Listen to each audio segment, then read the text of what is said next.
Radio Publique Africaine.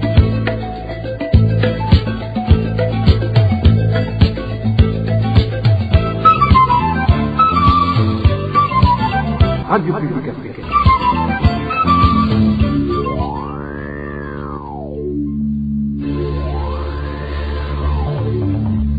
C'est le moment de suivre le journal parlé en français.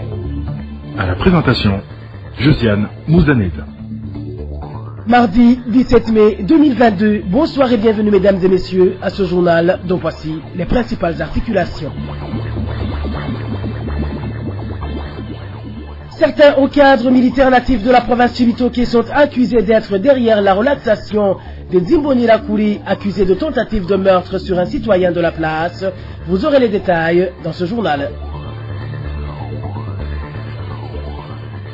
Les familles des militaires burundais récemment tombés sous le champ de bataille en Somalie continuent d'exiger de la transparence dans ce dossier.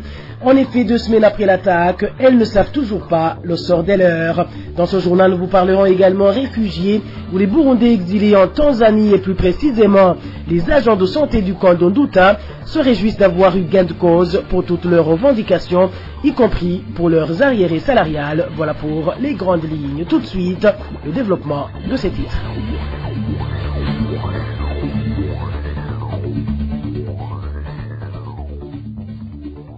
Bonsoir. Sécurité pour commencer. Un citoyen de la province d'Itega est mort ce lundi des suites des balles lui tirées par des agents de l'ordre de la place. Ces derniers reprochaient à la victime de détenir illégalement une arme à feu. Le point avec Inès Gakid. La victime est un jeune homme prénommé Fulgence. Il exerçait comme taxi-motard dans la ville de Gitega. La nuit de dimanche à lundi, un groupe de policiers s'est rendu chez les parents du défunt sur la colline Tcheru de la commune Gitega.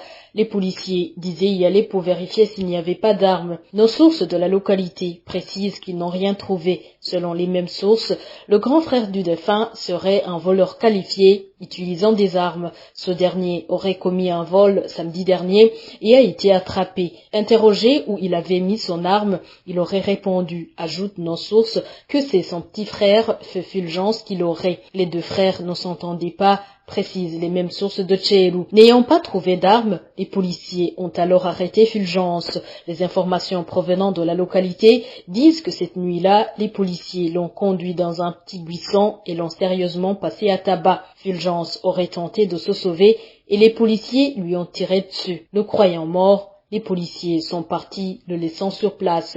Sa famille l'a conduit à l'hôpital, mais il a succombé ce lundi. Un des tortionnaires du défunt aurait été identifié, un policier connu sous le nom de Minani, affecté à Abgooga. La RPA a tenté de joindre Evariste Habogolimana, commissaire de police dans la province Gitega, mais sans succès. Inès Gachiza, je vous le disais en titre, 2 semaines après l'attaque sur une position des militaires burundais du 61e bataillon Atmis, certaines familles s'interrogent toujours sur le sort des leurs qui avaient été envoyés en mission de maintien de la paix en Somalie. Une des parentés d'un de ces militaires qui s'est confié à la RPA indique que le silence prolongé des autorités ne fait qu'aggraver leur colère et consternation. Le point avec Emmanuel Niungeko. C'est l'un des proches d'un militaire du 61e bataillon Atmis récemment attaqué par les rebelles El-Shabaab dans la localité de Serebaraf en Somalie, une attaque qui a coûté la vie de plusieurs militaires burundais. Après 2 semaines de l'attaque, les familles, amis et proches de ces militaires s'interrogent toujours sur le sort des siens qui étaient partis pour la mission de maintien de la paix en Somalie. Nous qui avions des amis et proches dans le camp dernièrement attaqués en Somalie sommes profondément concernés pour n'avoir pas encore été informés si les nôtres seraient morts ou s'ils sont encore en vie. Il faut que l'État se ressaisisse et qu'il pense aux familles des victimes qui en sont fatiguées et qui sont dans la désolation. Imaginez-vous si le vôtre a quitté la maison le matin en forme et que vous ne le voyez pas le soir retourner à la maison. Vous comprenez que ça fait mal au cœur, surtout au moment où on n'est pas renseigné sur la situation. Cette parenté d'un de ces militaires qui s'est confié à la RPA indique que le silence prolongé des autorités ne fait qu'aggraver leur colère et consternation. Aucune autorité n'est venue nous tranquilliser. Cela nous permettrait de calmer les esprits et organiser un deuil. Mais jusqu'à présent, personne n'a été informé sur ce qui s'est passé pour faire ce deuil. Nous disons cela parce que nous sommes en colère et ne voyons même pas quoi dire. C'est vraiment déplorable. Il faut que l'État tranquillise les familles dont leurs enfants, leurs maris ou leurs épouses étaient en mission en Somalie. Il faut qu'ils soient informés pour faire le deuil et lever le deuil. Nous savons que de tels problèmes arrivent souvent et ce n'est pas honteux d'annoncer un décès. Cela n'est pas possible. Au moment où la position des militaires burundais attaqués tôt le matin du 3 mai de cette année à Serebaraf était jusqu'à présent sous le contrôle des éléments de El-Shabaab, les informations en provenance du contingent burundais en Somalie indiquent qu'une opération a été menée ce mardi par les militaires burundais en vue de déloger ces rebelles El-Shabaab dans cette zone. Merci à toi Emmanuel Niyungeko. L'amertume et le chagrin caractérisent également les parentés qui ont été informés du décès des leurs tombés sur le champ de bataille en Somalie. À part qu'ils souffrent de cette perte, ils ont même perdu tout espoir de pouvoir les inhumer dignement. Suivez le témoignage d'une parenté qui s'est entretenue avec la RPA. La mauvaise nouvelle de l'attaque de cette position militaire nous est parvenue le même jour, c'est-à-dire le 3 mai. Nous avons alors voulu prendre des nouvelles du nôtre, mais il est resté injoignable. On est alors passé par d'autres amis qui campent sur notre position. Ils nous ont dit qu'ils n'en savaient encore rien et nous ont promis de nous contacter s'ils ont du nouveau. Par après, ils nous ont envoyé des photos de quelques soldats dont la mort avait déjà été confirmée. Parmi eux se trouvait notre parenté et c'est comme ça que nous avons appris cette triste nouvelle. Jusqu'aujourd'hui, aucune autorité, que ce soit l'état-major ou le ministère de la Défense, n'est entré en contact avec nous pour nous confirmer le décès. Beaucoup de questions se bousculent dans nos têtes. Pendant combien de temps comptent-ils garder le silence? S'ils nous le cachent, à qui vont-ils le révéler? Qu'attendent-ils pour sortir de ce lourd silence? Dans l'unique communiqué de presse rédigé par le colonel Huyeleke, porte-parole de l'armée, il est fait mention de seulement 10 militaires tués. À supposer que ces chiffres sont exacts. Qui sont les 10 militaires qu'ils reconnaissent? N'ont-ils pas d'immatriculation ou de nom? Où sont leurs corps? Les informations que nous avons pu recouper révèle que nos militaires ont été enterrés par les mêmes terroristes Al-Shabaab. Donc, notre souffrance est sans limite.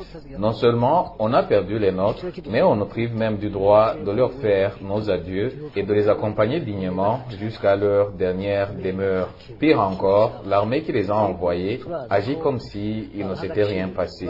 C'est vrai qu'ils leur sont utiles de leur vivant à cause de l'argent qu'ils prélèvent sur leurs indemnités, mais ils devraient quand même compatir et se mettre à notre place. Nous sommes en deuil, mais nous ne savons pas à quand la levée de deuil. Cette parenté a été reprise en français par mon confrère Eloge Divin Remisha. Et puis dans notre série de reportages sur la militarisation des Imbonerakure, aujourd'hui la RPA revient sur les entraînements paramilitaires des Imbonerakure de la commune Kiremba en province Ngodi. Les Imbonerakure de cette commune révèlent qu'ils effectuent tous les samedis des exercices militaires dirigés par les anciens combattants de CNDD-FDD. Suivez le témoignage de l'un d'entre eux qui s'est entretenu avec la RPA. Dans la commune Kiremba, nos entraînements se font tous les samedis. Nous nous rencontrons sur différents terrains de la commune Kiremba. Une fois arrivés sur ces terrains, nous commençons les entraînements paramilitaires. Ces entraînements sont dirigés par certains des mobilisés du CNDD-FDD. Mais sur la colline Luhama, ces entraînements des Imbonerakure se font tous les jours. C'est après ces entraînements au niveau collinaire qu'ils nous rejoignent sur le terrain de football pour recevoir d'autres instructions militaires. Nous avons peur d'être envoyés en République démocratique du Congo du fait qu'ils nous disent qu'une fois là-bas, nous allons intégrer l'armée. Mais tout cela nous fait peur car nous risquerons d'y laisser la vie. Ces instructions nous sont données par un certain Bosco, un certain Gervais, qui fut également policier, le nommé Ngabo, ainsi que beaucoup d'autres individus.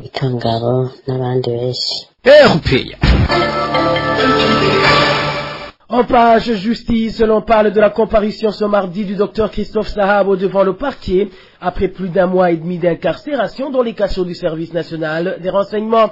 Les informations parvenues à la RPA indiquent que cet ancien responsable de l'hôpital Kira était accompagné par un de ses avocats.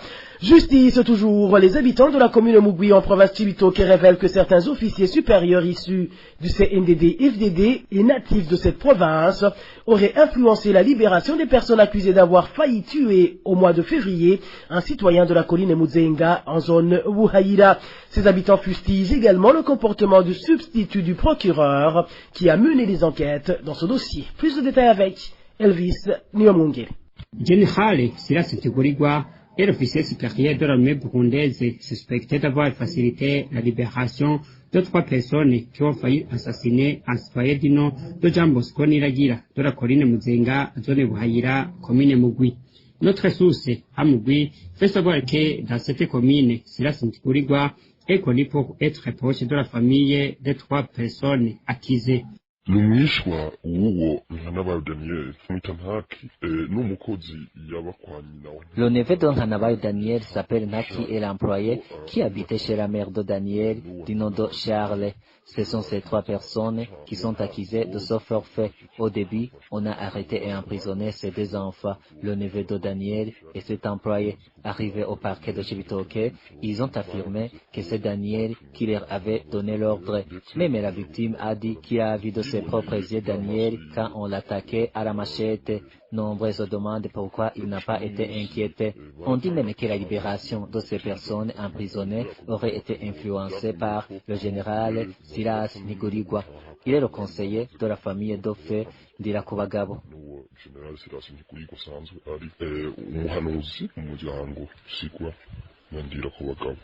Une autre personne pointée du doigt dans ce dossier est le substitut du procureur. C'est toujours notre source. Lors des enquêtes, ce substitut était accueilli comme un visiteur dans la famille des présumés auteurs de la torture.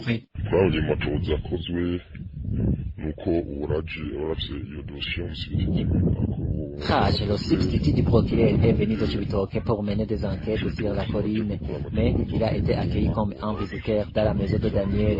On a même servi à boire.